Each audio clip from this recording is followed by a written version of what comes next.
Mercredi 13 mai 2020, 20e jour du mois béni de Ramadan, lendemain de la célébration de l'anniversaire du guide spirituel des Ansar, Seyid Cherif Ousmane Madani Haïdara, président de la fêtière islamique du Mali. Vous êtes bien sûr Chérif la télévision, le bon choix pour vous informer.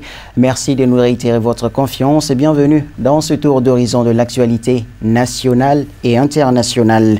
Comme chaque année, la fédération Ansardine internationale, sous le leadership éclairé de son éminence, Seyid Cherif Ousmane Madani Haïdara, organise les festivités commémorant son anniversaire. Pour ce 65e anniversaire du président de la fêtière islamique du Mali et du groupement des leaders spirituels musulmans, membres Ansar et sympathisants se sont donné rendez-vous à Donyumana, commune rurale de Safo, ce mardi 12 mai pour célébrer l'événement en toute modestie compte tenu de la situation sanitaire qui prévaut dans le pays. Nos envoyés spéciaux. Ce 65e anniversaire du président du Haut Conseil islamique du Mali, du groupement des leaders spirituels musulmans et guide spirituel des Ansar, Seyid Cherif Ousmane Madani Haïdara, a été l'occasion pour les fidèles musulmans du Mali de formuler des vœux de bénédiction à l'endroit du patron de la fêtière islamique du Mali. Vraiment, je suis très content. Je remercie le bon Dieu d'avoir nous montré ces beaux jours. Le 65e anniversaire de notre guide Seyid Cherif Ousmane Madani Haïdara, né en 1955, de 1955 à 2020, ça fait 65 ans. Donc nous rendons hommage à Allah pour nous avoir offert ce grand homme. Donc vraiment nous sommes très contents. Mais cette année nous avons célébré d'une manière particulière parce que à cause de la maladie, la pandémie du coronavirus. Vraiment donc nous n'avons pas voulu que ces beaux jours se passent à l'insu des gens. Donc raison pour laquelle nous avons essayé de célébrer à cette manière. Cet événement commémorant la date anniversaire de son éminence Seyid Cherif Ousmane Madani Haïdara, 65e du genre, a été un moment de communion pour les fidèles musulmans. Sympathisants et proches de la famille chérifienne ont, au cours de la cérémonie, procédé à des remises de cadeaux d'anniversaire, notamment le Saint-Coran. Alhamdoulilah, 65 ans dans la vie d'un homme, ça s'est fait. Et puis ça s'est fait de la plus belle des manières. Parce que vous savez, depuis le début de ce mois béni de Ramadan, qui a coïncidé avec l'arrivée du mois de mai, l'anniversaire du guide, le guide à lui seul, il a déjà offert plus de 1000 sacs de vivres. Je vous dis bien 1000 sacs de vivres. Au niveau des structures de base de l'Ansardine, les gens ont offert également des milliers de sacs de vivres aux nécessités. Donc pour nous, les Ansar, la célébration, on les fait de manière avec la solidarité, avec l'entraide. Le monde a connu la naissance de Seyid Cherif Ousmane Madani Haïdara, un enfant unique, un descendant du prophète, paix et salut sur lui, un missionnaire agréé par Dieu lui-même pour rappeler à sa créature ses messages authentiques. La FADI organise chaque année une grande cérémonie pour célébrer l'anniversaire de son guide et rendre grâce à Allah pour avoir offert à l'humanité un sauveur choisi. À cet effet, des millions de militants et sympathisants à travers les 38 pays couverts par la FADI célèbrent cet événement. Un exemple parfait de sagesse, tel s'avère être l'éminent guide dont c'est aujourd'hui le 65e anniversaire. Pour ne citer que quelques traits caractéristiques de cette personnalité, c'est vous qui avez sauvé des millions d'hommes, de femmes et d'enfants. C'est vous qui avez rassemblé les musulmans dans leur diversité. C'est grâce à vous que des milliards sont aujourd'hui investis dans le secteur de la santé, dans l'éducation, dans l'agriculture et bien d'autres encore. Prenant la parole à tour de rôle, les personnalités présentes à la cérémonie n'ont pas manqué de témoigner des actions multiformes, caritatives et philanthropiques d'un homme obnubilé par le bonheur de ses semblables, l'humanité dans son ensemble. Aujourd'hui, il faut reconnaître que Cherif Madani aujourd'hui c'est une personne incontournable au Mali par rapport à des actes. Je ne parle pas par rapport à des prêches, mais à les actes qu'il fait pour le pays, pour servir son pays. Ça fait aujourd'hui 1 an, il est à la tête du Haut Conseil islamique. Haut Conseil islamique est créé à partir de 2002 à 17 ans. Mais une année que le Chérif Madane a fait, les 17 ans de la vie du Haut Conseil islamique, ça n'a jamais été fait au Mali.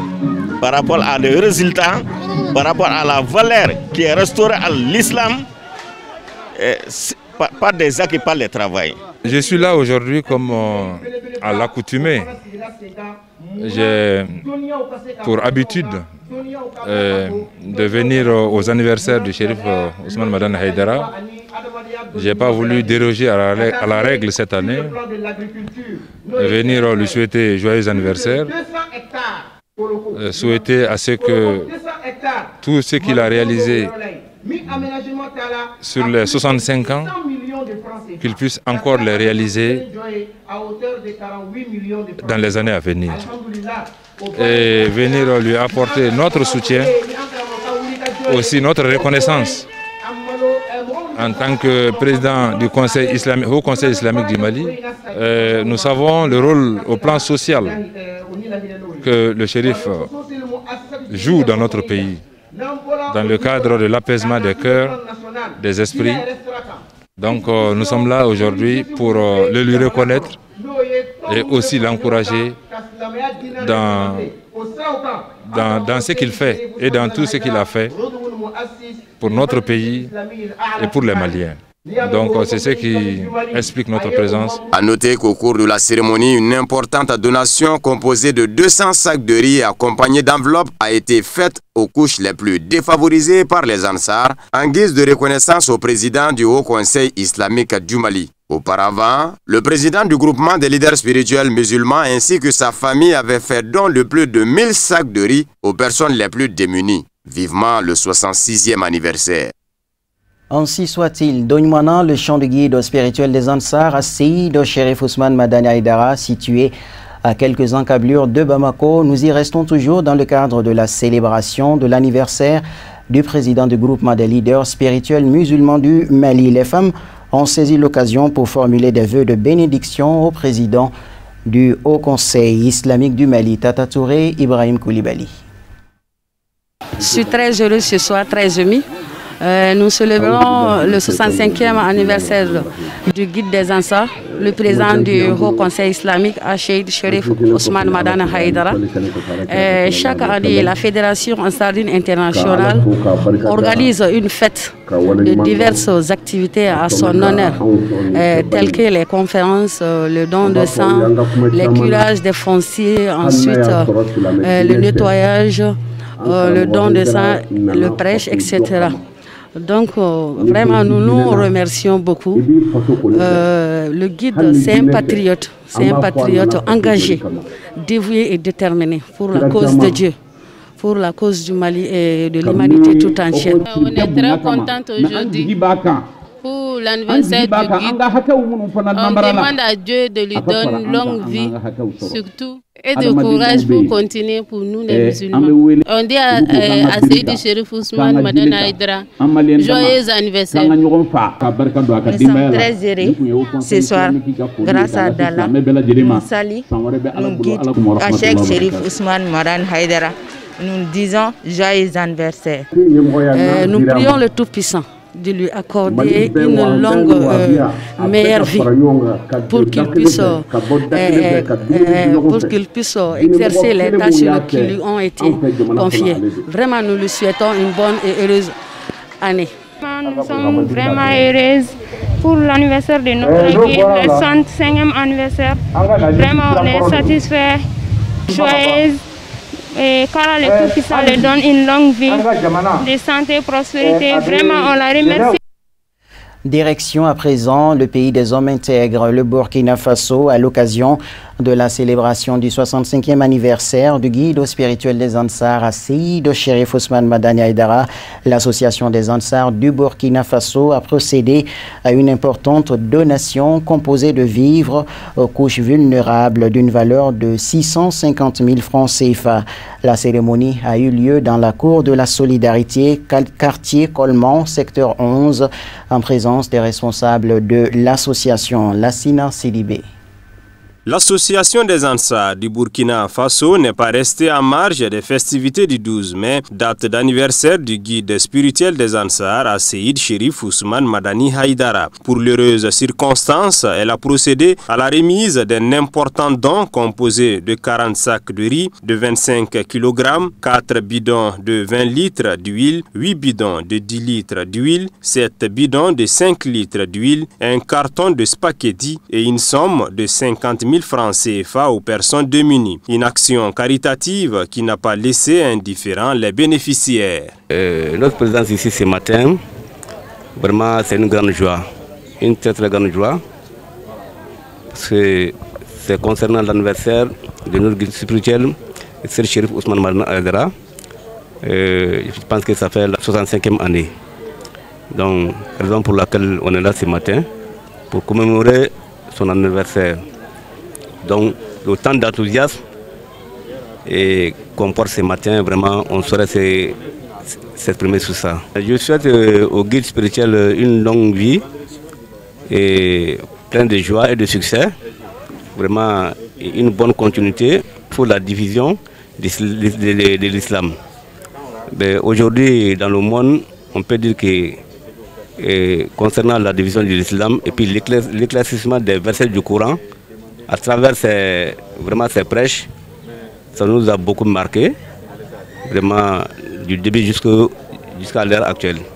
Donc on remercie Dieu et puis surtout on fait des bénédictions pour le pays, le Burkina Faso et l'Afrique tout entière, et puis en plus du monde tout entier concernant la maladie du Covid-19 qui sévit aujourd'hui. Vraiment, ça a empêché beaucoup de choses.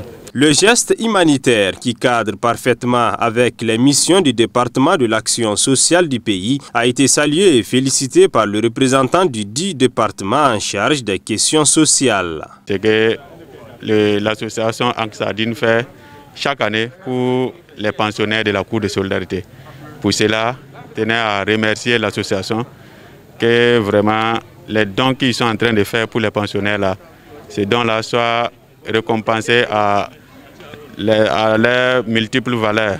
C'est-à-dire qu'il faut que Dieu les accompagne, Dieu les vaut ça à plus d'un titre. J'aimerais une fois de plus remercier l'association Anksadine pour tout ce qu'ils font. Depuis plus de 10 ans, ils accompagnent la Cour de solidarité dans la prise en charge des pensionnaires. Et ça, on ne peut que leur dire merci une fois de plus et souhaiter à ce que Dieu donne assez de force à Anksadine pour pouvoir continuer leur œuvre. Cette année, avec la pandémie de Covid-19, Anksadine n'a pas dérogé à ses règles. Ils ont toujours su accompagner la Cour, même avec les temps difficiles. Et cette année encore, ils sont venus avec une tonne de riz, plus 140 litres d'huile et un carton de spaghettis. Ça, la direction tenait à les remercier et avec l'ensemble des pensionnaires. Compte tenu de la situation sanitaire que traverse le pays, qui est une pandémie mondiale, le 12 mai a été célébré par la plus belle manière cette année par les Ansar du Burkina Faso. Vivement donc la prochaine édition. Un grand merci aux militants et sympathisants Ansar du Burkina Faso. L'actualité nationale sur un autre plan, ce communiqué du ministère de la Promotion de la Femme, de l'Enfant et de la Famille à l'issue des élections législatives de l'année 2020 qui ont vu pour la première fois l'application de la loi numéro 2015-50052 du 18 décembre 2015 instituant des mesures pour promouvoir le genre dans l'accès aux fonctions nominatives et électives. Le ministre de la Promotion de la Femme, de l'Enfant et de la Famille, Dr Diakité Aïssata Kassa Traoré, se félicite de la nette amélioration de la représentativité des femmes à l'Assemblée nationale qui compte désormais 41 femmes députées sur 147, soit 28%. Au nom de toutes les femmes du Mali et à son nom propre, le ministre de la Promotion de la Femme, de l'Enfant et de la Famille adresse ses remerciements et sa profonde gratitude à son Excellence Ibrahim Boubacar Keïta, président de la République, chef de l'État, dont le leadership éclairé aura permis l'adoption de cette loi et la réalisation de ce record historique. Elle saisit cette occasion pour féliciter toutes les femmes qui viennent d'être élues députées, tout en leur donnant l'assurance de son entière disponibilité à les accompagner durant ce mandat. Enfin, elle adresse ses remerciements à tous les partis politiques, groupements de partis politiques et candidats indépendants pour l'appropriation de la loi numéro 2015-052 dont ils ont fait montre en inscrivant plus de femmes sur les listes de candidature. Bamako, le 12 mai 2020, le ministre Dr Diakité Aïssata Kassa Traoré, officier de l'ordre national. L'actualité internationale à présent, en bref et en image, une compilation de la rédaction. Nous débutons ce tour d'information africaine et internationale par la Guinée-Conakry, où 7 personnes ont été tuées mardi à Conakry et dans le nord-ouest lors de heurts entre les forces de l'ordre liées à des barrages routiers contre le coronavirus et aux coupures d'électricité. Il y a eu 5 morts à Koya et 1 à Dubreka, des préfectures proches de Conakry, où des manifestants ont protesté contre l'érection des barrages pour isoler la capitale à cause du coronavirus. À Koya, ils ont saccagé la police et la gendarmerie selon le commandant Kaba, porte-parole de la police. À Kamsar, près de la ville minière de Boké, une personne est morte quand les gens ont manifesté contre les coupures de courant, a indiqué la même source. La victime est morte par balle.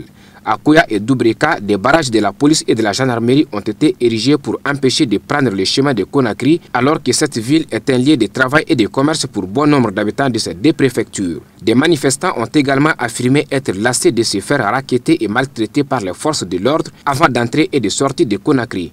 La Guinée, un des pays d'Afrique de l'Ouest les plus touchés par le coronavirus, a déclaré 2213 cas confirmés, dont 771 guéris et 11 décès.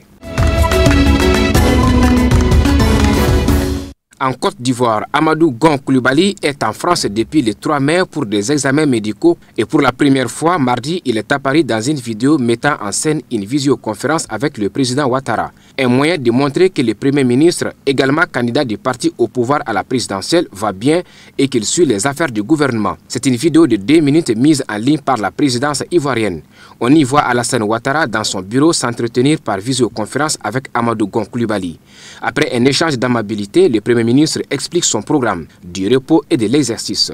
De son côté, le président le met au courant d'un nouveau Conseil national de sécurité consacré à la lutte contre le Covid-19 et des annonces qui seront faites ce mercredi dans ce domaine pour prise d'effet vendredi 15 mai pour ce qui concerne Abidjan. Le chef du gouvernement a quitté la Côte d'Ivoire pour Paris dans la nuit du 2 au 3 mai pour des examens à l'hôpital de la Pitié-Salpêtrière où il est régulièrement suivi depuis une greffe du cœur il y a 8 ans.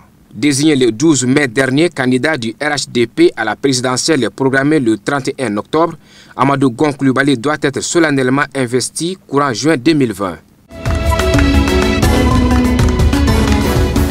L'une des plus prestigieuses écoles d'ingénieurs d'Afrique de l'Ouest a trouvé dans le combat contre le Covid-19 le terrain où pratiquer et développer le savoir-faire de ses élèves au service d'une grande cause. Les étudiants de l'école supérieure polytechnique de Dakar, d'où sort chaque année une partie de l'élite des ingénieurs du Sénégal et des pays environnants, viennent de construire Dr Car, un robot multitâche d'assistance aux soignants. Ils ont aussi fabriqué leur distributeur automatique de gel hydroalcoolique. Dr Car, piloté à distance grâce à une caméra et une application, peut se rendre dans les chambres pour prendre la température ou la tension des malades ou leur apporter leurs médicaments ou encore leurs repas, annonce l'école. Il a l'allure d'un présentoir sur roue, parle le Wolof et le Pulaar en usage au Sénégal, le français et l'anglais et devrait intégrer d'autres idiomes. Les médecins peuvent communiquer avec les malades à travers lui, selon les inventeurs de cet outil ingénieux. La pandémie reste relativement contenue au Sénégal, qui a officiellement déclaré près de 2000 cas de contamination depuis le 2 mars et 19 décès. Désiré Kachimir a été nommé directeur de cabinet intérimaire de Félix Tshisekedi en raison de l'empêchement circonstanciel de Vital Kamaré, dont le maintien en détention provisoire a été prononcé mardi. Il était jusqu'à présent l'un des adjoints de Vital Kamaré, dont le procès pour détournement des deniers publics a commencé lundi à Kinshasa et à l'encontre duquel les juges ont prononcé le maintien en détention provisoire. Désiré Kachimir assurera désormais les fonctions de directeur de cabinet intérimaire du chef de l'État congolais. La décision présidentielle a été annoncée par voie de communiqué mardi soir à la télévision nationale par le porte-parole du chef de l'État. Désiré Cachemire était jusque-là directeur du cabinet adjoint du chef de l'État chargé des questions juridiques, politiques et administratives. Vital Kamerhe, qui n'a pas démissionné de sa fonction et n'a pas été formellement révoqué par la présidence, a comparu lundi pour la première audience de son procès qui a été renvoyé au 25 mai pour la poursuite de l'instruction. Au Togo, une mutinerie a éclaté mardi matin mais a rapidement été maîtrisée par les gardiens de l'établissement. Tout a commencé lundi quand des détenus de la maison d'arrêt ont refusé d'accueillir de nouvelles personnes déférées pour cause. 19 cas positifs de la maladie au coronavirus ont été détectés dimanche sur 283 détenus testés. Pris de peur, les détenus réclament leur libération ou du moins leur délocalisation afin de se mettre à l'abri de la maladie. Les conditions d'incarcération au sein de la prison de Lomé, la plus grande du pays, sont régulièrement dénoncées. La maison d'arrêt de Lomé est un vieux bâtiment colonial censé n'accueillir que 600 détenus. Aujourd'hui, ils sont plus de 1500 détenus. Autre problème pointé du doigt, l'absence de séparation entre catégories de détenus, le manque de soins pour les personnes malades et la vétusté des bâtiments. Cette prison a fait l'objet de plusieurs rapports des organisations des droits de l'homme. La dernière en date est celui du Comité des Nations Unies contre la torture. Il estime que cette prison est inappropriée aux normes de détention. Il a recommandé aux autorités en août dernier de la fermer et c'est définitivement et sans délai. Une recommandation qui n'a toujours pas été suivie d'effet. Aux États-Unis d'Amérique, le secrétaire d'État américain est en Israël, Mike Pompeo, pour s'entretenir avec Benjamin Netanyahu et Benny Gantz, les duos qui dirigent désormais l'État hébreu. Au programme des discussions, annexion et Iran, le chef de la diplomatie américaine Mike Pompeo est arrivé en Israël mercredi afin de discuter du projet d'annexion de Pans de la Cisjordanie occupée par le nouveau gouvernement israélien. Outre ces dossiers sensibles, Mike Pompeo doit discuter de l'Iran, ennemi numéro 1 de l'État hébreu, soupçonné d'avoir multiplié les frappes contre des positions iraniennes en Syrie voisine ces dernières semaines. Fin de cette édition qui vous a été proposée par la rédaction. Merci à vous de l'avoir suivi. La version Bamanakan de ce journal, c'est à 21h avec Fatmata Yakane. Excellente soirée en compagnie de nos programmes. Un grand merci à toute l'équipe de réalisation. Chérif La Télévision vous servir encore et toujours. Chérif La Télévision vous servir mieux. Bonsoir et à très bientôt, si Dieu le veut.